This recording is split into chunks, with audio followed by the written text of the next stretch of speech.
Bienvenue sur le plateau d'Interdit d'interdire. Les adhérents du Parti Les Républicains ont choisi Valérie Pécresse comme candidate à l'élection présidentielle. Elle va avoir fort à faire avec Marine Le Pen, Éric Zemmour et Emmanuel Macron qui espèrent bien continuer d'assécher l'électorat LR. Mais avec une gauche en dessous de 30% des intentions de vote, la droite paraît sûre de l'emporter. Mais quelle droite ? Il y en a plusieurs désormais, d'autant plus puissante qu'elle semble irréconciliable sur à peu près tous les sujets. Pour en débattre, nous avons invité Charles Consigny. Vous êtes avocat, vous avez été chroniqueur chez Laurent Ruquier, au Point, dans les grandes gueules chez RMC, là vous y êtes encore. Chaque fois, vous y incarnez la droite, mais la droite libérale et même libertaire. Il y a 2 semaines sur RMC, vous êtes élevé publiquement contre ce que vous appelez la nouvelle doxa, qui veut qu'à droite désormais, je vous cite, si vous ne vomissez pas votre haine des étrangers et des musulmans 4 fois par semaine, vous êtes un islamo-gauchiste. Est-ce que pour vous, je vais poser la même question à mes 3 autres invités. La France aujourd'hui, elle est majoritairement de droite. Pour vous, c'est un effet d'optique, au fond, parce que les intentions de vote, plus la surreprésentation des chroniqueurs dits de droite dans les médias aujourd'hui, nous donnent au fond une idée, une illusion d'une France de droite qui ne le serait pas. Oui, je pencherais plutôt pour la deuxième option. Je pense qu'il y a en ce moment une mode intellectuelle et médiatique très forte, mais qu'il y a des fondamentaux en France, un attachement à l'égalité notamment, qui parfois verse dans l'égalitarisme, qui reste très fort, et aussi un goût de la fraternité qui reste fort. Et donc je pense qu'elle n'est pas très profondément et si profondément de droite. Et j'observe d'ailleurs que les candidats dits d'extrême droite, Éric Zemmour, Marine Le Pen, ont sur les questions économiques et sociales en réalité des programmes plutôt à gauche. Ce qui me fait penser que la France n'est peut-être pas si à droite que ça. François Bousquet, vous êtes rédacteur en chef de la revue Éléments, l'organe de la nouvelle droite, telle qu'elle avait été terrorisée par Alain de Benoît.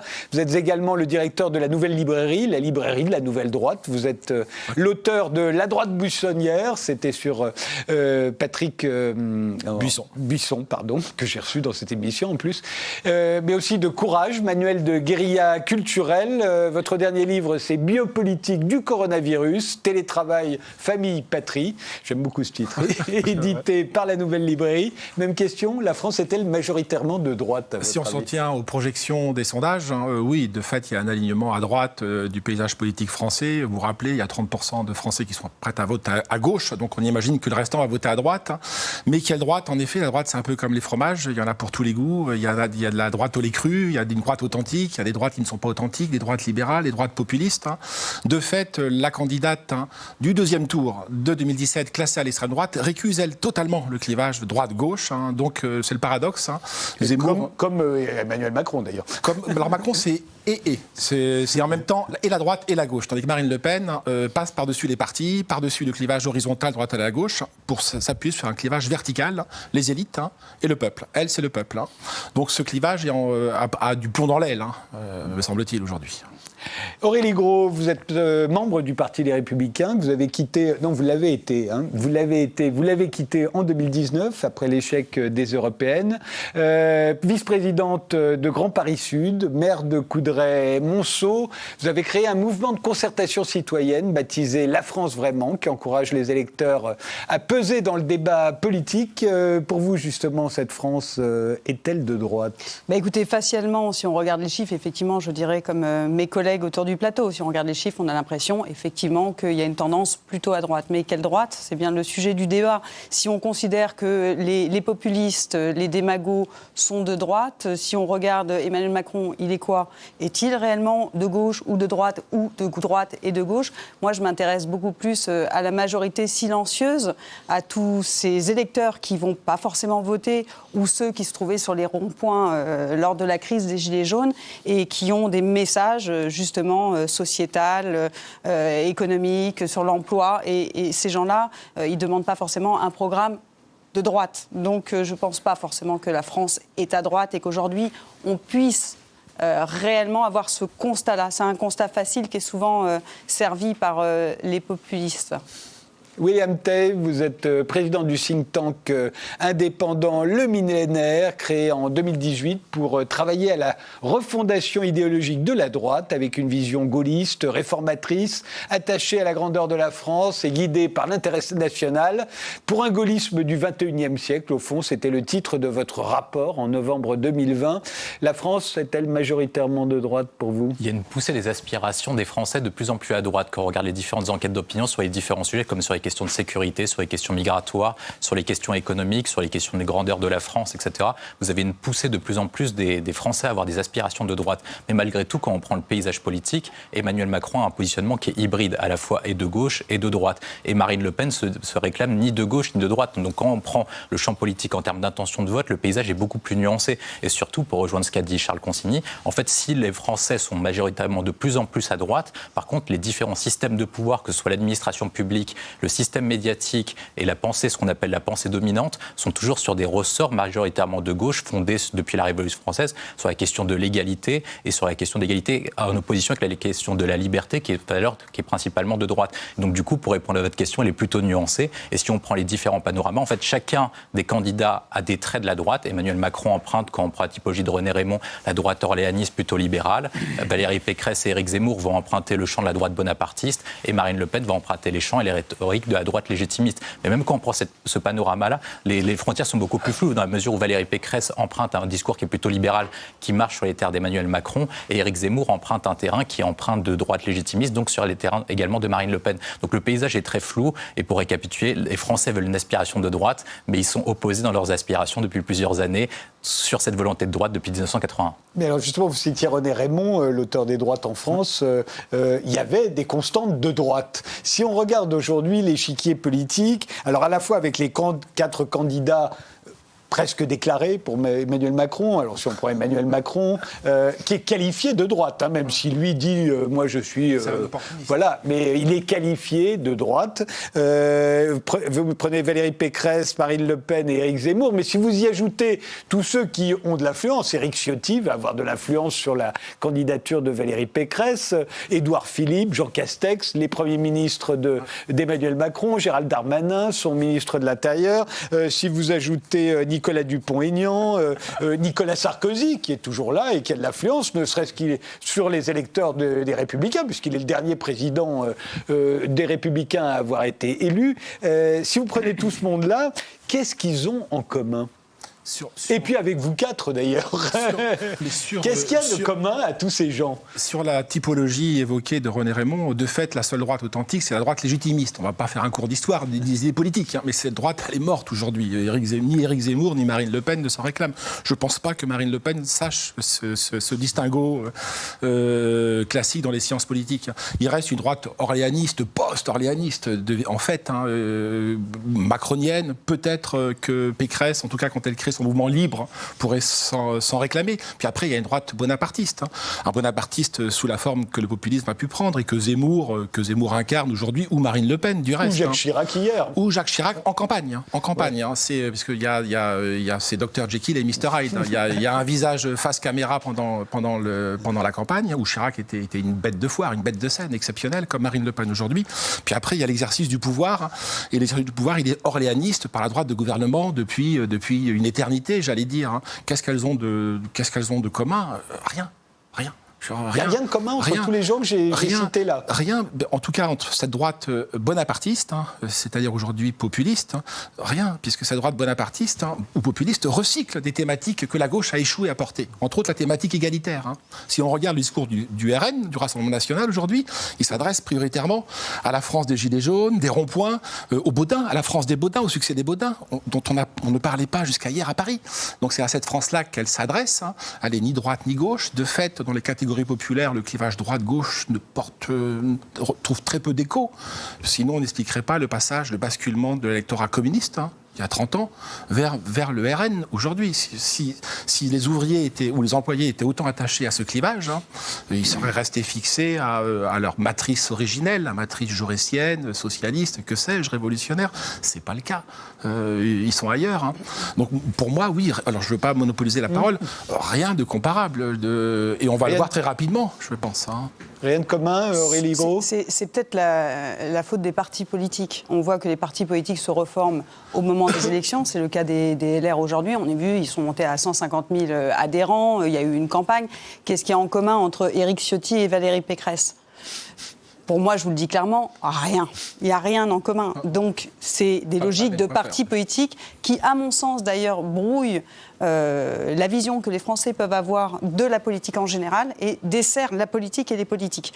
Je m'explique. C'est-à-dire que les Français, aujourd'hui, quand vous allez sur les territoires, et moi, j'ai l'occasion d'y aller, puisque je parcours la France, j'ai des antennes départementales un peu partout en France, on mène des débats. Les personnes qui sont autour de la table sont issues de milieux différents, ont des aspérités différentes, viennent de partis différents souvent d'ailleurs et échangent sur des sujets de vie. Et quand ils voient le spectacle, en général, à droite, ça peut se passer d'ailleurs à gauche avec les Verts et le Parti Socialiste, quand ils voient cette image de fausse réconciliation et des termes, par exemple, quand Éric Ciotti a dit si jamais Éric Zemmour, Emmanuel Macron, je soutiendrai Éric Zemmour, je ne pense pas, connaissant bien Valérie Pécresse, que Valérie Pécresse ferait le même choix. Mais on peut imaginer aussi qu'Éric Ciotti, il entend bien d'ailleurs avoir de l'influence sur la campagne de Valérie Pécresse. Bien sûr, mais vous comprenez bien que les partis politiques aujourd'hui, leur faille, à mon sens, c'est qu'il n'y a plus d'écoute du citoyen. Les idées ne sont plus demandées aux citoyens. C'est plus des citoyens qui portent des idées et une conviction. C'est le parti qui impose. On est un peu dans le système du fan club. Et dans ces élections et dans ces congrès qui portent un candidat, au final, il y a un côté fan club. Donc c'est réservé. Oui, je suis dure, mais vous comprenez que je ne fais plus partie de partis politiques parce que justement, le côté fan club, moi je préfère la réalité, la politique par la preuve. Donc je préfère aller au contact des citoyens. Et je trouve que le citoyen a des idées aussi. Et l'intelligence citoyenne, ça existe. Et je pense que les partis politiques devraient faire différemment et revenir à cette base-là. William Tay ? Je pense que les différences entre les cadres sont surjouées par la compétition électorale. Il y a plusieurs points sur la compétition électorale. C'est qu'en fait, depuis la révolution de Macron en 2017 qui a chamboulé le jeu politique, la plupart des différents candidats, Emmanuel Macron, Éric Zemmour, Valérie Pécresse et Marine Le Pen, se battent pour ce qu'on appelle l'électorat laissé orphelin de François Fillon. Donc du coup, ça conduit à une convergence des positions sur ce type d'électorat. On l'a vu sur les différentes questions de François Fillon, sur les questions de liberté économique, sur les questions sécuritaires, migratoires, etc. Il y a une forme de convergence. Même Emmanuel Macron a accordé un entretien à Valeurs Actuelles alors qu'il venait originellement de la gauche. Et même Marine Le Pen s'est normalisée depuis plusieurs années sur les questions de dette, réforme économique, etc. Donc il y a une forme de convergence qui est liée à la compétition électorale, qui est l'électorat stratégique de François Fillon. Mais deuxième point, c'est que comme vous êtes dans une compétition électorale, chacune des personnes ont tendance à surjouer les différences pour essayer de se démarquer l'un par rapport à l'autre. Quand on prend les discours d'intention entre Valérie Pécresse et Éric Ciotti, les deux se réclamaient de François Fillon. Et en fait, ils ont deux différences. Une différence de degré, ils ont une différence stratégique. Valérie Pécresse pense que son électorat plus naturel va être à la fois chez Emmanuel Macron et une partie d'Éric Zemmour, alors que Éric Ciotti veut faire la même stratégie que Nicolas Sarkozy en 2007, c'est-à-dire braconner et siphonner l'électorat de droite et d'extrême droite pour espérer se qualifier en vue d'un second tour face à Emmanuel Macron. Mais quand on revient à l'origine de la droite, c'est que la droite est une origine qui est récente en fait. Jusqu'aux années gaullistes, jusqu'à Valéry Giscard d'Estaing ou même plus tard, personne ne se réclamait d'être de droite. Et la droite gaulliste disait en gros, il n'y a pas de gauche, il n'y a pas de droite, il y a juste l'intérêt de la France. Et qu'en fait, la droite a commencé à revenir dans les années post-Jacques Chirac, à partir de Nicolas Sarkozy en 2007, et surtout par l'arrivée de Jean-François Copé à la tête du parti, qui a théorisé ce qu'on appelle la droite décomplexée. Et la droite, en fait, par rapport à la gauche, comme la gauche dans l'imaginaire collectif, a entamé la Révolution française et est plutôt auréolée de la victoire de 45, alors que c'est plutôt le général qui avait emporté, du coup, elle incarnait le camp du bien. Et la droite était une forme de contre-révolutionnaire. On l'a vu avec les mouvements poujadistes dans les années 50, 60, etc. Donc la droite est en opposition par rapport à la gauche. Et comme la gauche a dominé le champ politique et intellectuel depuis leur grande victoire en mai 68, qui s'est concrétisée par la victoire politique de 1981, qui ont abouti à un certain déclin économique et social, un déclassement de la France, du coup la droite revient sur le champ, mais comme une sorte de contre-révolution qui est incarnée par deux mouvements. La Manif pour tous, dans les années 2012-2013, dans un mouvement de conservation par rapport au basculement des lois Taubira. Et deuxième point, le mouvement des Gilets jaunes. C'est la première fois depuis une vingtaine, trentaine d'années, depuis les lois sur la question de... c'était les lois Mitterrand qui voulaient supprimer l'enseignement privé. C'est la première fois qu'on a un tel mouvement d'ampleur qui s'est basé sur un mouvement, sur la question de la fiscalité écologique. Donc sur un mouvement profond de liberté en termes d'origine et de motivation des personnes à se mobiliser. Charles, Consigny ? Non, elle est intéressante votre question. Qu'est-ce qu'ont en commun tous ces gens qui sont décrits comme de droite ou qui se réclament de la droite ?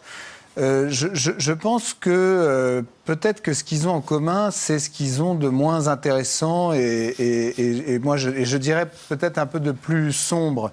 Puisque, en fait, qu'est-ce qui fait se retrouver Macron, Darmanin, Zemmour, Pécresse, Ciotti, Marine Le Pen, tous ces gens-là, c'est des discours très martiaux sur la sécurité, des discours très hostiles à l'immigration. Et dans l'ensemble, des discours assez négatifs, en fait, sur le présent et sur l'avenir. Et ça, je trouve que c'est plutôt le mauvais côté de la droite, à mes yeux. D'abord, moi, je suis avocat pénaliste et donc je constate tous les jours les ravages de cette idéologie sécuritaire qui me paraît complètement déconnectée de la réalité. C'est-à-dire que quand j'entends certains responsables de droite dire que la justice en France est laxiste, je ne peux que les inviter à venir avec moi dans un tribunal correctionnel pour voir que c'est pas du tout le cas et que la magistrature est très largement sensible, sinon contaminée par les discours sécuritaires. Il n'y a pas une feuille de papier à cigarette entre la plupart des juges correctionnels et Éric Ciotti sur le plan de la volonté répressive, je peux vous le garantir. Et sur l'immigration, qu'il faille contrôler l'immigration, d'accord, très bien, tout le monde peut s'accorder sur le fait que dire cela n'est pas tenir un propos d'extrême droite. Mais je ne comprends pas pourquoi tout le monde a fini par se mettre, parmi ceux qu'on a cités, au diapason sur cette idée que l'immigration serait nécessairement une catastrophe, n'apporterait rien de bon et serait une des causes, sinon pour certains comme Éric Zemmour, la cause essentielle de tous les problèmes de la France. Moi, je pense que c'est un raisonnement d'abord qui est faux. Je suis convaincu que la France a beaucoup d'autres problèmes, notamment le fait qu'elle ne veut plus travailler et qu'elle est complètement droguée à l'État-providence jusqu'à la mollesse généralisée. Donc je pense qu'elle a d'autres difficultés et je pense qu'il y a des grands pays de droite, si on devait cataloguer certains pays, comme les États-Unis, qui se sont construits magnifiquement grâce à l'immigration. Et moi, je suis de ceux qui qui luttent contre aujourd'hui, reconnaissez-le. Qui ont lutté avec Trump, qui luttent en effet encore un peu avec Biden. J'ai vu qu'il allait reprendre certaines mesures de Trump. Évidemment qu'il ne faut pas ouvrir tous les pays à tous les vents, mais ces discours très hostiles à l'islam et à l'immigration, moi, je pense que ce sont des discours électoraliste. Peut-être certains y croient. Je suis convaincu que Zemmour est convaincu par ce qu'il dit. Je suis moins sûr que Marine Le Pen soit aussi convaincue que ça par ce qu'elle dit. Moins sûr aussi pour Pécresse et pour d'autres participants qu'on a vus dans le débat de LR. Moi, je pense qu'il pourra y avoir tout à fait un islam soluble dans la République française, la plupart des musulmans sont intégrés dans la société française. Et donc voilà, pour répondre à votre question, je trouve que le point commun entre tous ces gens, ça n'est pas ce qui les grandit. Mais tout ce que vous venez de dire, je me souviens qu'on le disait beaucoup à droite. Alors, sous Valéry Giscard d'Estaing, c'était même la majorité qui le disait. Sous Jacques Chirac, il y en avait encore bon nombre, sauf à certains moments, dans certains meetings, mais enfin, il y en a encore bon nombre. Déjà, sous Nicolas Sarkozy, il y en avait beaucoup moins. Et puis, alors, on a l'impression qu'aujourd'hui, vous êtes un des derniers. Je crois que même Edwy Plenel vous a félicité, oui. Tellement entendre un type de droite qui disait ça lui semblait délirant aujourd'hui. Et même au gouvernement, plus personne ne le dit. Oui, mais c'est ça que je trouve catastrophique, en réalité, parce que ça veut dire que les Français, ou qu'en tout cas tous ces responsables politiques qui vraisemblablement, c'est vraisemblablement parmi eux que sera choisi le prochain président, sauf si Mélenchon, j'ai vu que Mélenchon était monté à 11%, c'est pas mal. Hein. Il a fait 17. Oui, mais Pécresse est à 14, Zemmour est à 14, Mélenchon est à 11. Bon, on ne sait jamais ce qui peut se passer politiquement. Mais vraisemblablement, si le prochain président ou la prochaine présidente est une personnalité de droite, ça voudra dire que cette personne aura été élue sur une idée assez négative de la France, de ce qu'elle peut donner, de ce qu'elle peut devenir. Oui, vous voulez dire que ce sera sur la sécurité et pas sur la liberté, qui est une valeur revendiquée par la droite aussi. Moi, si vous voulez, ce que j'ai de droite en moi, je pense que c'est un peu une idée de droite de penser ça. Une inquiétude qui m'habite, c'est le déclassement de la France, le fait que la France puisse, de manière durable ou définitive, ne plus être une grande puissance. Ça, c'est quelque chose qui m'inquiète, me rend triste, parce que j'ai pas envie que la France devienne un pays pauvre, et je trouve qu'elle le devient de plus en plus, parce que j'ai pas envie qu'elle devienne un pays secondaire, et on voit bien sur la scène internationale, Macron est peut-être pas quand même le seul responsable, mais il n'obtient pas grand-chose sur la scène internationale. On n'est plus écouté, on voit bien que les Américains nous calculent pas, pour parler un peu vite. On voit bien que les Asiatiques, pareil, et que ces gens-là se parlent entre eux, et que nous, au milieu, on sert à rien, entre guillemets. C'est pour ça que je suis très européen, voire européiste, puisque je pense que c'est grâce à l'Europe que la France peut se faire entendre. Ça, c'est quelque chose qui m'inquiète. Mais je ne pense pas qu'aujourd'hui, dans l'état actuel, et j'espère que ça va se décanter pendant la campagne, et que ça va changer pendant la campagne, je ne vois pas aujourd'hui, dans les discours de toutes ces personnes, les clés et le message porteur d'espoir et ce qu'ils vont faire pour que la France reste et redevienne une grande puissance écoutée dans le monde. Pour l'instant, j'entends simplement des gens qui parlent à ce qu'ils croient être les aspirations d'une France qui se droitiserait. C'est parce qu'ils ont couru après Zemmour pendant cette primaire. Ils ont couru après Zemmour, qui a mis l'identité comme seule marque de son programme. Je suis désolée, hein. Il ne parle que d'identité. D'ailleurs, vous regardez son clip de campagne, il fait même, moi personnellement, hein, moi il me fait peur, son clip de campagne.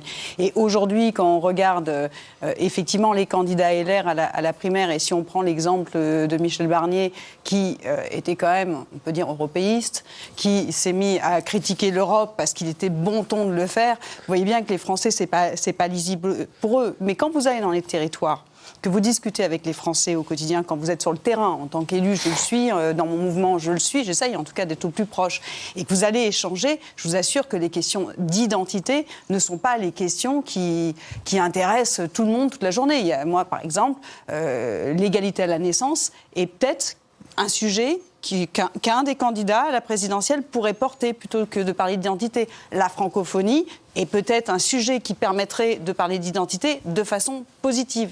Or là, on s'est mis, et moi je suis plutôt quelqu'un issu de la droite, donc plutôt de droite, on s'est mis dans la stratégie du bouc émissaire. Il faut trouver un bouc émissaire à tous les maux des Français. Et il faut éviter, il faut rentrer, ils se courent après les uns les autres. Donc c'est relativement insupportable. Moi, je préférerais qu'effectivement, on soit dans des projets pour les Français et des projets qui les touchent. François Bousquet. Sur la question immigration, sécurité, de fait, c'est la seule chose qui distingue les LR de Macron.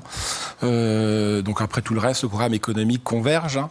De là, est-ce que c'est un sentiment, ce sentiment d'insécurité c'est la thèse de Plenel, c'est la thèse de la gauche, moi, c'est la thèse de la sociologie institutionnelle et dominante, hein, qui est celle qui a construit l'idée des paniques morales. Il y aurait une grande panique morale des peuples. Une panique identitaire. Et donc une panique identitaire. Mais il y a une panique de la panique aussi. On n'en sort pas. C'est comme il y a un complot du complot. C'est que vous avez une vision négative de Zemmour. On n'en sort pas en disant cela. Moi, je n'ai pas été du tout terrorisé ou effrayé par... pourquoi l'aurais-je été ? J'adore les films de Claude Sauté et de Michel Audiard. Par le clip de campagne de Zemmour. Est-ce que c'est Zemmour qui donne le là ? Oui et non. C'est pas lui qui donne le là. C'est les sondages d'opinion qui sondage après sondage, dit que 2/3 des Français pensent qu'il y a un problème de sécurité. Non, mais les médias, ça a été dit tout à l'heure. Je veux dire, il y a RT, il y a le phénomène Bolloré qui a changé la donne. Hein. Mais les médias dominants, ce que j'appelle les médias centraux, sont dominés par le gauchisme culturel aujourd'hui. Je ne peux pas aller à Radio France. Hein. Je ne peux pas être invité à France Télévisions. Je n'y serai jamais invité, même pas en tant que mal blanc. C'est pas parce que mes idées sont ce qu'elles sont que je n'y serai pas invité. Donc même Le Figaro, je connais ses rédactions, la moitié de la rédaction, mais peu importe, c'est pas le sujet. C'est pas Zemmour qui donne le là. c'est l'opinion.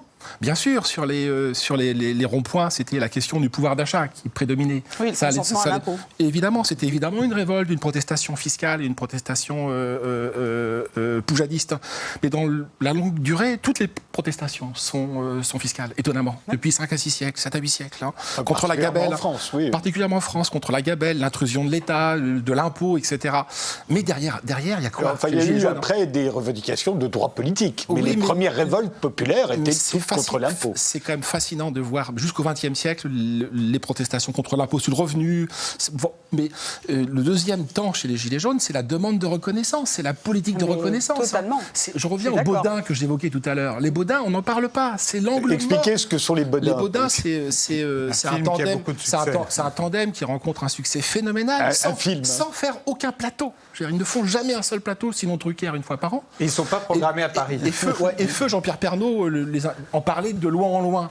Mais de fait, ils remplissent les Zéniths, toutes les salles depuis 20 ans. Et ils viennent de faire un film. Et ils viennent de faire un film qui est d'une drôlerie, mais époustouflante, qui est aussi grand que Les Visiteurs 1, film populaire, qui renvoie une image positive, pour le coup, une image positive de cette France périphérique. Et évidemment qu'elle a un problème d'identité. Elle n'existe pas dans les représentations à l'université, à la télévision d'État, dans la grande presse. Elle n'existe que dans les marges. Donc elle demande, elle envoie, on est là, oh. Genre, il n'y a pas que les minorités.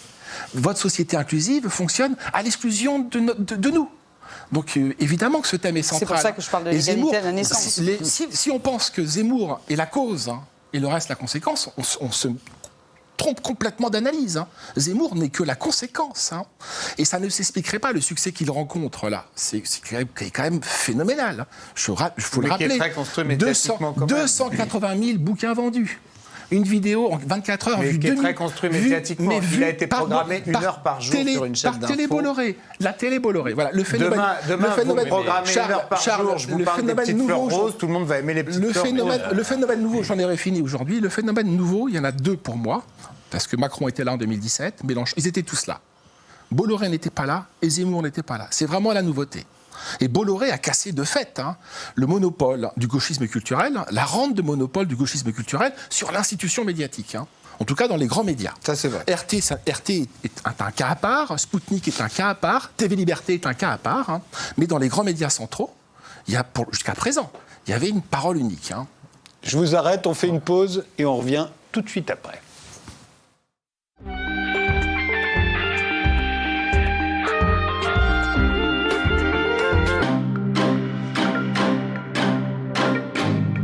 La dette est-elle l'ami ou l'ennemi de la croissance? Aujourd'hui, on continue à s'endetter et c'est même devenu un modèle économique, et ça depuis une quinzaine d'années, où vous avez la croissance qui n'est que la croissance de la dette, en fait. Est-ce que pour générer plus de profit, plus de richesse créée, est-ce que c'est bon d'avoir injecté encore plus en fait d'argent qui ne m'appartient pas, qu'il va falloir que je rembourse à un moment donné? La réponse, elle est évidente. Pour tout ce qu'on a mis, le si peu de résultats, mais c'est pathétique. Là, on utilise de la dette pour manger tous les jours, si vous voulez, pas pour investir, et donc pour payer les dépenses publiques de tous les jours, de fonctionnement. Et à partir de ce moment-là, vous savez que vous n'allez pas générer plus tard de l'argent avec cette dette.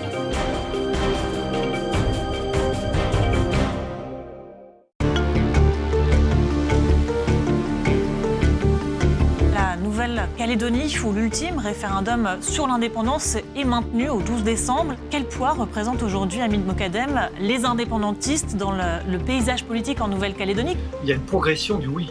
Le peuple originel concerné par l'indépendance, il l'a dans le sang. Qu'en représente la France pour la société calédonienne? Il n'y a pas une haine ou un rejet de la France, mais c'est un lien quand même qui n'est pas ça, c'est un lien de consumérisme, d'assistanat. Ou ce que disait un économiste, une économie assistée sous perfusion. Si on fait des statistiques cruelles, on peut trouver plus de canaques dans les prisons, dans les hôpitaux psychiatriques ou aux marges des sociétés, que dans la réussite au niveau social.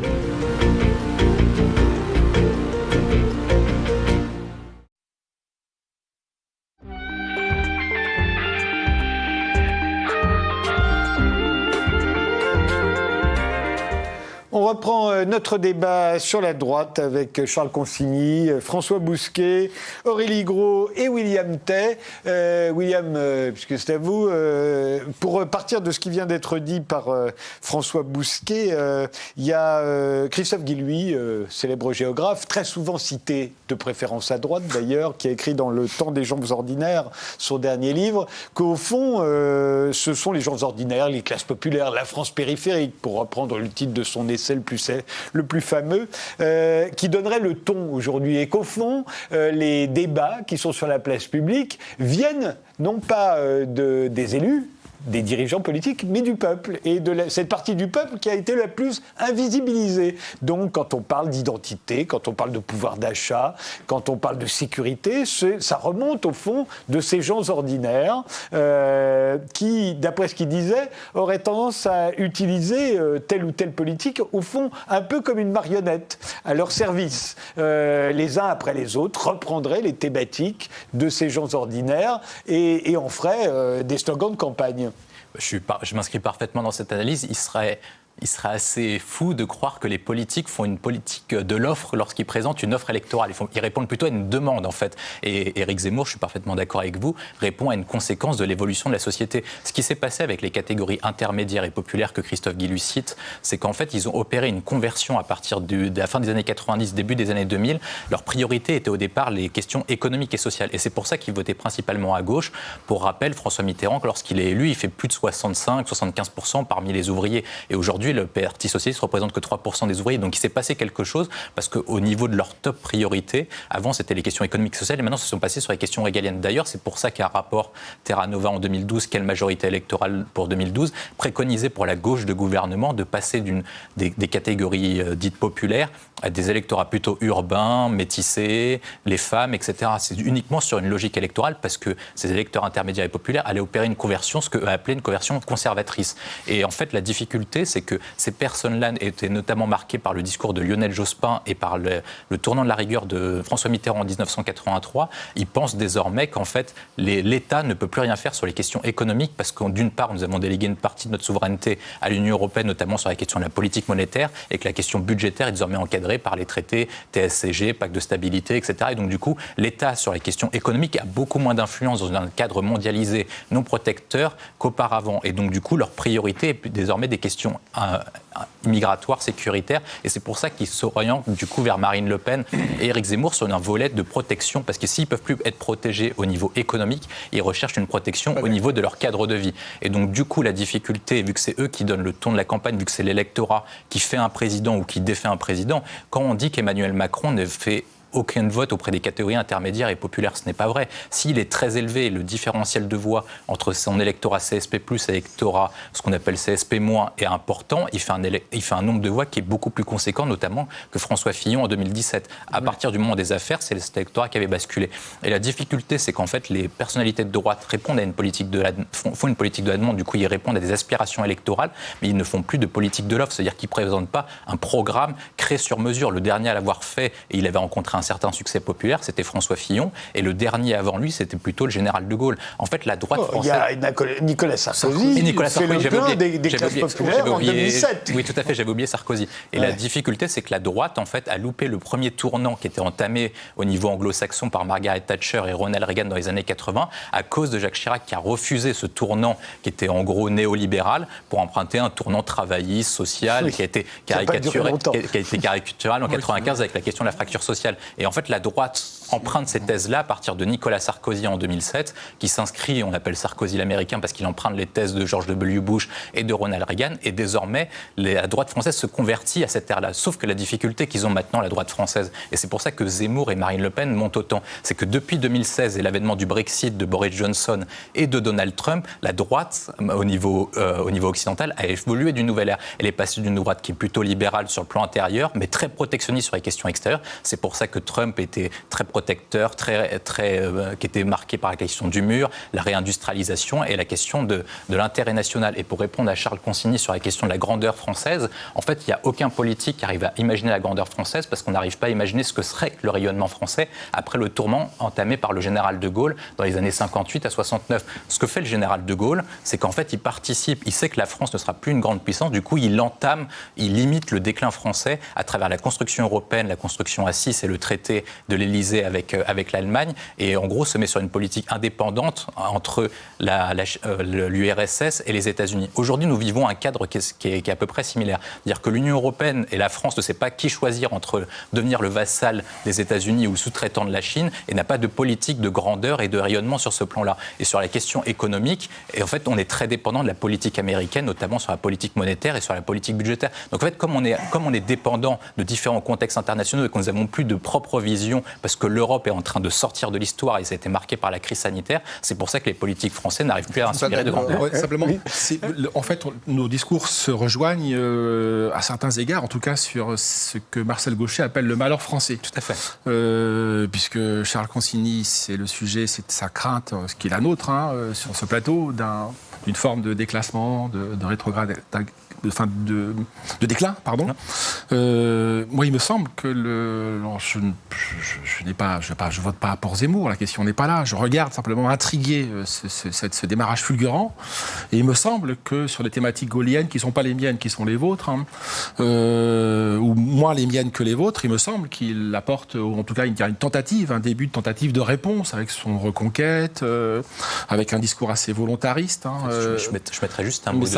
Oui, mais il me semble que tous les partis ont conscience ont conscience de ce déclin, de ce déclassement.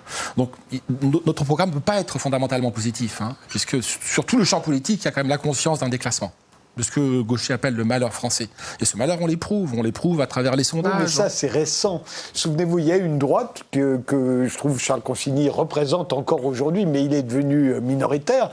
La droite de Raymond Barre, la droite de Chirac à l'époque, ou même la droite libérale, qui était conquérante, qui pensait qu'il y avait une mondialisation heureuse, que le libéralisme était... si la France acceptait de faire un certain nombre de réformes libérales, elle s'en sortirait très bien. Mais absolument. Et d'ailleurs, il y a quelque chose qui rejoint ce que vous dites et qui, à mon avis, différencie ces deux droites, c'est que Zemmour ou Marine Le Pen, l'extrême droite en général, n'incriminent jamais les Français eux-mêmes. C'est-à-dire, et même dans ce que vous dites sur les États-Unis, etc., on n'est pas maître de ce qui se passe chez nous parce qu'on est dépendant de la politique monétaire américaine, etc. Ça veut dire que les Français ne sont pour rien dans ce qui leur arrive. Moi, j'ai juste dit que c'était les électeurs intermédiaires et populaires pensaient qu'en fait, en raison de l'influence. Zemmour, vous n'entendrez jamais, et d'ailleurs c'était justement un Chiracien, Salah Barou, l'ancien secrétaire général de l'Élysée, qui expliquait très bien dans Le Monde pourquoi est-ce que Zemmour tentait de réhabiliter Pétain. Parce que c'est une manière pour lui de dire que les Français ne sont jamais pour rien, ne sont jamais... Il l'a expliqué dans cette émission, ne sont jamais fautifs, ne sont jamais coupables. Oui, mais c'était intéressant. Et il disait aussi que ça permettait à Zemmour de justifier historiquement, de fonder historiquement une réunification entre l'extrême droite et la droite, c'est-à-dire entre Pétain et De Gaulle, et maintenant extrême droite. Moi, et ça, je pense que... Pourquoi est-ce que... Je vois bien que Zemmour s'empare du thème du déclassement, etc. Mais pour moi, sa rhétorique et son logiciel ne peuvent pas enrayer ce déclassement, puisque la réponse qu'il y apporte, c'est que la faute de ce déclassement, elle est sur les immigrés, et jamais il ne va dire aux Français: vous avez une part de responsabilité dans votre déclassement. Ce discours-là, celui que vous tenez, il a été tenu par ceux qu'on a appelés les libéraux au pouvoir depuis très très longtemps. Et les Français, c'est-à-dire que tous ceux qui voulaient réformer la France, qui disaient que les Français ne travaillaient pas assez, que les Français refusaient... Non, mais je dis pas que je ne rentre pas là-dedans, mais je veux dire par là que vous avez perdu d'une certaine manière cette bataille. Je ne suis pas d'accord parce que je qu'aujourd'hui, la droite ne peut même plus tenir ce discours. Mais pas du tout, puisque quand vous écoutez Pécresse, elle tient tout à fait ce discours. Quand elle parle des fonctionnaires en disant qu'elle veut moins de fonctionnaires, ça veut bien dire qu'elle veut en fait les faire travailler davantage. On sait que dans certains secteurs de la fonction publique, heureusement pas les secteurs vitaux, mais dans beaucoup de secteurs, il y a un problème de temps de travail des fonctionnaires. Hidalgo en est à essayer d'imaginer des arguties jurididiques pour permettre à ces fonctionnaires de ne même pas faire leurs 32 heures hebdomadaires. Donc on est quand même à des niveaux de délire inouï. Donc je pense qu'il y a là une vraie scission. Il y a une vraie césure. Entre ceux qui pensent que les Français sont pour quelque chose dans leur déclin et doivent se retrousser les manches, et ceux qui pensent que le déclin vient d'ailleurs et que les Français n'ont qu'à sortir cette d'ailleurs. Ce qui se produit, on est à la croisée de deux révoltes. La révolte des élites, théorisée par Christopher Lasch, que vous incarnez à votre manière. C'est la faute des Français. Vous êtes des ça veut dire ma faute aussi. Vous êtes des nazes, vous non, bossez pas. Non, c'est pas ça que je dis. Vous êtes le rebut. Non. Il caricature. Je caricature à dessein. Je caricature à dessein pour montrer le fossé qui est en train de se creuser, le hiatus qui se creuse de plus en plus. Cette révolte des élites est évidente, c'est le cœur du sujet de Guy Louis. C'est pas que les élites, c'est aussi les gens qui travaillent et qui sont fatigués de voir qu'il y a des assistés et qui payent pour cette assistance. Je suis pas tout à fait. Je vous rejoindrai. Les électeurs de Wauquiez, c'est pas des élites. Et ils sont sensibles à la question de l'assistanat. Je pense que c'est un angle mort des populistes de ne pas taper sur les cassos. Vivant au cœur de la France périphérique, le cassos est le problème du village. C'est quoi le cassos ? Le cassos, c'est les tuches. C'est le film Les Tuches, voilà. Si vous représentez la France populaire sous le prisme des tuches, vous la méprisez. Donc le narcissisme des petites différences fait que dans cette France périphérique, dans cette France pavillonnaire, on regarde d'un œil un petit peu condescendant le gars qui enquille toute la journée du Ricard et qui touche le RSA. Et il y en a un paquet. Et moi, je regrette que les populistes ne s'adressent pas, n'emploient pas ce marqueur-là. Quand Wauquiez l'avait sorti, comment le cancer de l'assistanat, mais c'est un scandale, etc. Nicolas Sarkozy avec travailler plus pour gagner plus, jouer aussi. Et c'est pour ça que ça a aussi bien marché, Sarkozy. Parce qu'il y avait le volet social à côté du volet culturel. Il y avait également l'identité nationale. Mais il y a également, c'est ce qui, moi, me frappe aujourd'hui, dont on parle très très peu. Il y a une révolte, on assiste de nouveau à une révolte des masses. Et on a la croisée d'une révolte des masses et d'une révolte des élites. C'est ça le plus fascinant. Il y a un terme que j'ose l'employer. Il est incompréhensible. Pourtant, il est au cœur de la théorie politique. Mais il est dans la nature de la démocratie de dégénérer en oclocratie. L'oclocratie, c'est le pouvoir de la foule, le pouvoir des foules. Le mot a disparu à la fin du XIXe siècle quand la démocratie a triomphé. Comme elle triomphait, elle ne voulait pas qu'elle ait son ombre portée, qui était l'oclocratie. Mais dans toute la théorie politique depuis 2500 ans, tous les grands penseurs, depuis Platon, on a théorisé cette oclocratie, cette dégénérescence de la foule, qui illustre à sa manière Trump. Et peut-être demain, Marine Le Pen et Éric Zemmour. C'est-à-dire qu'ils n'ont plus qu'une seule chose à faire, c'est à transgresser pour exister dans une société. Je veux pas monopoliser, mais où on ne se parle plus. En un mot quand même, juste pour répondre à un truc qui a été dit tout à l'heure, contrairement, je pense que le point commun entre tous ceux qui ont gagné les élections récemment, que ce soit Trump aux États-Unis, que ce soit en France, Sarkozy, puis Macron et un peu Hollande entre-temps, et un certain nombre d'autres, c'est qu'en fait, moi je pense qu'ils gagnent en réalité sur une question économique, c'est qu'ils promettent aux gens, et ils donnent des raisons de les croire, un avenir meilleur pour leurs enfants. Sarkozy, il gagne sur une promesse, pour le coup, très à l'américaine, de France propriétaire, de travailler plus pour gagner plus, de l'effort, le mérite récompensé. Macron gagne en partie parce qu'il est banquier, que du coup on lui fait confiance, on se dit il connaît l'économie, et d'ailleurs il était ministre de l'économie, et il est jeune, et il est beau, et il est marketing, et du coup la France sera moderne, et donc elle sera prospère. Trump, il gagne parce que c'est un grand patron. Et donc on lui fait... parce qu'il a joué le rôle pendant 10 ans à la télé.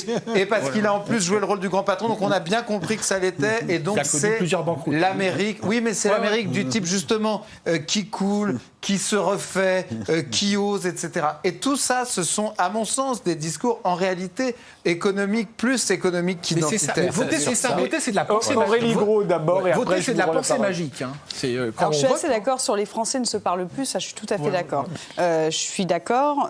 Aujourd'hui, il faudrait redonner un peu plus de parole aux Français et rentrer vous le savez, je le dis souvent, mais mettre un peu plus de démocratie participative au sein de la démocratie représentative. C'est ce qu'avait promis Emmanuel Macron quand il a été élu. Emmanuel Macron a été élu sur cette promesse-là, avec la Grande Marche, en faisant son programme auprès des citoyens, en expliquant que moi, le jeune, beau, blond, je vais faire de la politique autrement, je vais casser un peu les codes, il n'y a plus de droite, il n'y a plus de gauche. Donc il a essayé de parler justement à cette France périphérique et de lui dire, voilà, nous, on va faire de la politique différemment, on ne va plus vous casser les pieds avec les grands pontes de la droite, les grands pontes de la gauche. Sauf qu'il s'est installé en monarque républicain et ça s'est cassé totalement la figure, puisqu'il n'a pas répondu à cette promesse et à cette attente des Français. Casser la figure, pour l'instant, il est en tête des sondages casser la figure dans les... Non, attendez, je vais mesurer mes propos. Ça s'est cassé la figure avec les Gilets jaunes, où on a traversé quand même 2 ans d'enfer absolu, où il n'a pas répondu assez vite, parce qu'il n'a pas voulu, il a eu quelque part, entre guillemets, à mon avis, peur, il a reculé, où il s'est dit... Ça va s'éteindre comme ça s'est allumé, sauf qu'effectivement, on parlait du pouvoir d'achat, on parlait du consentement à l'impôt, et qu'au lieu de donner du gage et de descendre dans l'arène pour parler aux Français de ce consentement à l'impôt, c'est important, c'est un des fondements de notre République. Il n'en a pas parlé, il a laissé... et la pauvreté. Et il y avait la question de la... Il a fait un gros chèque. Il y avait la question de la fraternité aussi autour de tout ça. La France des Gilets jaunes, c'est la question de la fraternité qui se retrouve sur les ronds-points. Je parle bien entendu du début du mouvement. Et ensuite, il s'est rattrapé avec la gestion de la crise, il faut être clair, puisque la crise a été bien gérée à coup de chèque, moi, certes. Je ne suis pas d'accord. Mais moi, je pense que... si, quand même, il y a beaucoup d'entre... Tout était bien géré. Vous parlez de la crise des Gilets jaunes ou de la crise du Covid? Elle a mis sous cloche les Gilets jaunes. Elle a mis sous cloche les Gilets jaunes. On a payé pour sauver les entreprises au maximum. Après... On s'est endetté. On s'est endetté, oui, tout à fait. On s'est endetté. Parce qu'il nous a et on n'a pas réglé le problème de la santé. Non, mais parce qu'il nous a sauvés à court terme, mais par contre, il a dégradé nos perspectives économiques et de redressement pour l'avenir de nos enfants pour une centaine d'années. Quand on regarde la gestion de la crise sanitaire par Emmanuel Macron, on voit que, par exemple, sur la crise de la dette Covid, il faudra 67 ans pour rembourser la dette Covid contre 7 ans pour les Allemands. Attendez, ça dépend. Ça ira plus vite que ça. Non, mais parce que l'inflation sera contenue par la BCE. Et sur Emmanuel Macron, moi, je pense qu'Emmanuel Macron, ce que vous lui reprochez d'être monarque républicain, moi, je pense que c'est ce qui fait le maintenir à 25%. S'il n'était plus monarque républicain, il deviendrait comme François Hollande, il serait complètement démonétisé.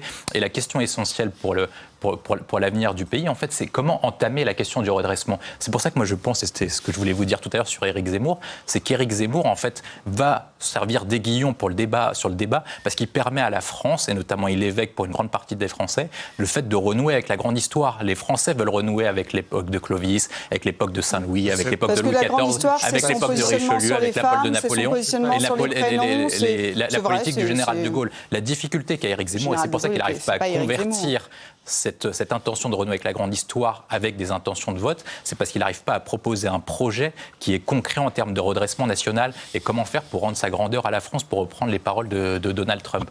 En fait, la difficulté, c'est ce que je disais tout à l'heure sur le général de Gaulle, c'est que le général de Gaulle a très bien compris lorsqu'il décolonise la France, notamment en Afrique, c'est que la France ne peut plus, par ses seuls moyens, ne peut plus devenir une grande puissance et donc du coup doit composer avec différents ensembles. Et ce qu'il inscrit en termes de trajectoire et ce qui a abandonné Jacques Chirac, enfin c'est peut-être le dernier truc qu'il a regardé en Irak, mais ce qui abandonne les présidents après Jacques Chirac, c'est le fait d'avoir une position intermédiaire au Conseil de sécurité entre les deux blocs, Chine-Russie d'un côté et Royaume-Uni, États-Unis de l'autre, et la France doit jouer un rôle d'intermédiaire, le porte-parole des petits pays face aux deux grands blocs. Ça c'est le premier point sur la scène internationale. Au niveau européen, la France devait jouer une sorte de contrebalancier avec les pays du Nord pour aspirer une politique de grandeur, faire une Europe politique par rapport à une Europe économique, et la France n'a plus de voix au chapitre parce que la France n'est pas assez forte, notamment pour dialoguer vis-à-vis de l'Allemagne. C'est pour ça que François Fillon avait proposé un projet pour permettre à la France d'être la première puissance économique et sociale en Europe et pour contester les Allemands. C'est pour ça que je pense que Macron est néfaste, parce que du coup, même si on prenait le programme de François Fillon aujourd'hui, on ne rattraperait pas l'Allemagne dans 5 à 10 ans.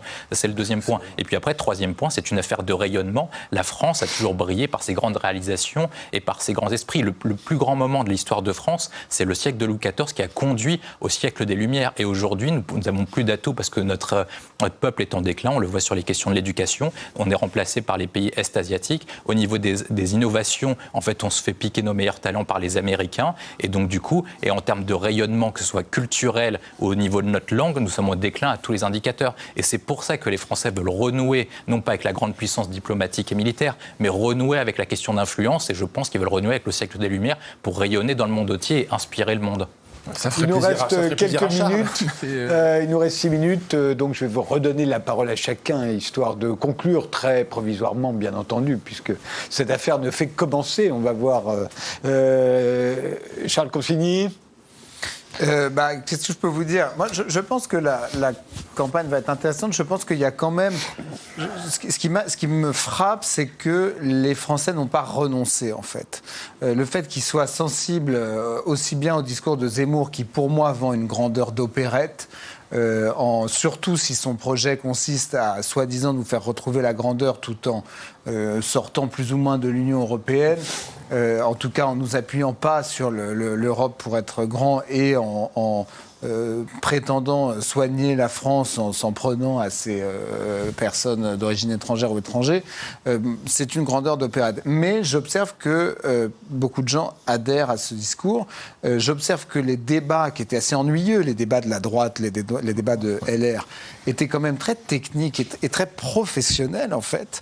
Donc il y avait une espèce d'exigence. Ils se tiraient dans les pattes sur la mise en place technique de leurs mesures. Attention, si tu fais ça, ce sera inconstitutionnel, ça coûtera 40 milliards d'euros, mais non, je t'assure, j'ai vu avec... C'est pour montrer que c'est un parti de gouvernement. Oui, c'est des professionnels. Mais c'était tout à leur honneur, si vous voulez, d'une certaine manière. Et puis, ils désignent cette Valérie Pécresse. Alors, je veux bien qu'en France, on ait ce goût ridicule des diplômes, mais qui a quand même fait Sciences Po, HEC, l'ENA, je crois, ou peut-être Normal Sup dans le lot, qui parle... Bon, en tout cas, Sciences Po, HEC, l'ENA, qui parle japonais, qui parle russe, une espèce de tête comme ça, le meilleur élève, un peu. Ça montre que... Et donc, elle suscite un certain intérêt. Tout ça me fait dire que les Français n'ont pas renoncé à être un grand peuple et un grand pays. Je pense, moi aussi, que Macron est quelqu'un d'assez néfaste. J'ai détesté personnellement sa gestion de la crise sanitaire, la manière qu'il a de prendre les gens pour un troupeau.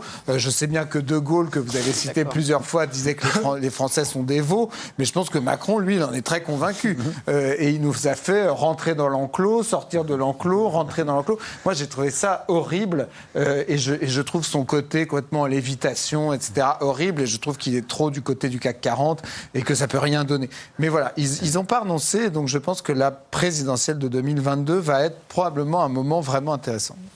François Bousquet, plus court. Plus court, oui, ça va être amusant, peut-être même sanglant. Donc ça va nous changer. C'était un puissant barbiturique, la primaire des LR. Hein. Je crains que pour Valérie Pécresse, ce soit toujours aussi soporifique. Mais elle risque d'être hors jeu si Zemmour et Marine Le Pen ne se neutralisent pas. Zemmour est un petit peu le trublion qui surgit un peu comme Mr. Smith au Sénat, je trouve, même s'il n'a pas le physique de James Stewart, loin de là. Mais il vient semer une pagaille phénoménale, donc il redistribue les cartes. Mais Valérie Pécresse, c'est bon pour le camp Zemmour, Marine Le Pen, c'est mauvais pour le camp Macron. Non, c'est, je vois pas trop ce qu'elle peut faire, puisqu'elle a dit tout et son contraire. Si ça allait prisonnière, il y avait une partie des LR qui allait voter Macron. Mais je crois que ce sera même pas le troisième homme ou la troisième femme. Je crains que pour elle et pour les LR qu'ils soient hors jeu. Ils sont 2 tiers Macron et un tiers Fillon. Donc ils n'ont pas leur place dans le champ politique. Hein. Mais grâce à Zemmour, donc merci à Éric, hein, on va enfin s'amuser puisqu'on s'ennuyait depuis 5 ans. Et tous les 5 ans, et ce sera mon dernier mot, il y a cette grande messe traditionnelle qui est l'élection présidentielle, hein, qui relève de la pensée magique. Hein. Parce que quand on dépose son bulletin, ça dure qu'une fraction de seconde, bien sûr. Hein. Mais quand on dépose son bulletin Jacques Chirac dans l'urne, hein, on s'imagine, par une opération du Saint-Esprit, qui va faire le programme pour lequel je dépose mon bulletin. Donc il y a un acte il y a une croyance autoréalisatrice dans le vote, hein, qui fait que c'est un acte d'espérance. Hein. Donc c'est un moment très important tous les 5 ans. Et il se trouve qu'aujourd'hui, ce moment en plus va être sanglant. Donc pour nous qui aimons les clashs et les punchlines, hein, en tout cas pour moi, et les envolées lyriques, je vais être servi, je m'en réjouis. Aurélie Gros, il n'y a pas de encore mandat plus court. impératif en France, et d'ailleurs heureusement, et c'est bien moi ce que je propose, c'est qu'en contrepartie, il y ait un peu plus d'écoute des citoyens et un peu plus d'intelligence citoyenne qui soit remis au goût du jour, et j'espère que grâce à ces méthodes et à ces bonnes volontés qui se mobilisent et qui ont envie de parler de politique autrement qu'à travers les sujets d'immigration et de prénoms et de place de la femme dans la société, j'espère que les Français se réintéresseront au vote et iront voter, parce qu'on a vu quand même une chute vertigineuse du nombre d'électeurs dans les urnes, et c'est ça qui est un danger pour notre démocratie. Donc, quoi qu'on vote, aujourd'hui, il faut quand même les inviter essentiellement à se déplacer aux urnes, c'est important. William Tay. Moi, je pense que les Français voient l'élection présidentielle comme une élection importante parce qu'ils sentent qu'avec la crise sanitaire, nous sommes dans une position de déclin et qu'on ne pourrait jamais s'en relever. Donc, par conséquent, ils veulent renouer avec la grande histoire. Ils ont compris qu'en 2017, ils n'ont pas élu le président du nouveau siècle, mais plutôt le président de la fin du siècle, qu'elle a entamé la fin du déclin entamé par François Mitterrand. La difficulté, c'est qu'ils n'ont pas trouvé, alors qu'il y a toujours un grand sauveur par siècle. On a eu Richelieu, Louis XIV, Napoléon Bonaparte, le général de Gaulle. Ils n'ont pas l'impression aujourd'hui de trouver un sauveur, et c'est pour ça que nous avons une fragmentation de l'électorat, parce qu'il n'y a pas un sauveur qui peut se qualifier et montrer la voie. Alors je pense au moins que si nous n'avons pas de sauveur, au moins les débats et l'orientation du débat permettront à la France, au prochain président ou à la prochaine présidente, d'entamer le bon cap, dans la mesure où on reprend la ligne idéologique de François Fillon qui permet de rentamer la France. Pour vous, c'était le sauveur. Moi, je pense que la France a loupé avec François Fillon. C'était le sauveur. Je pense que François Fillon, en fait, nous répondait à plusieurs idéaux. C'est qu'il a compris qu'en fait, la France et l'histoire française se battaient sur deux grands idéaux, la question de la grandeur et la question d'être universelle. C'est que la France n'est grande que parce qu'elle est un phare dans le monde. Et grâce à Rien à ajouter. Fillon, moi je veux dire. Ça m'amuse. Son Non, sex appeal simplement, était, ce que je répondrais, c'est que c'est un autre clivage à mon avis. Pour moi, la politique n'est pas un jeu.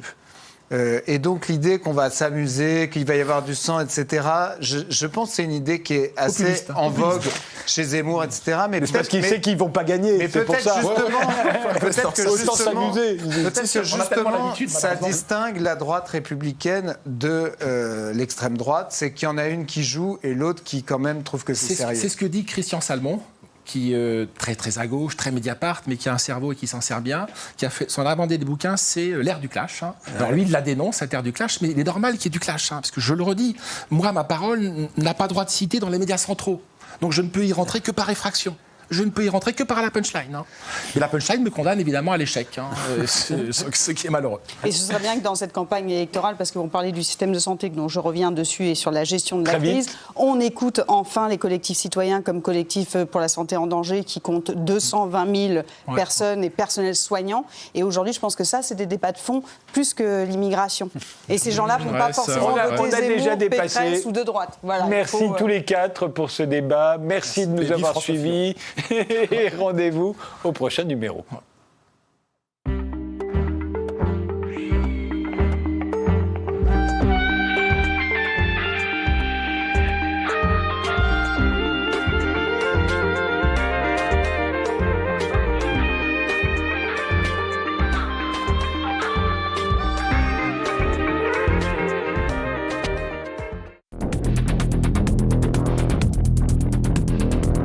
La hausse des prix du gaz et de l'électricité touche directement au moins 36 millions d'Européens. Pour la France, plus question de fermer 14 réacteurs pour réduire à 50% la part du nucléaire en 2035. L'Allemagne est dans une toute autre logique, devenue le hub du gaz russe en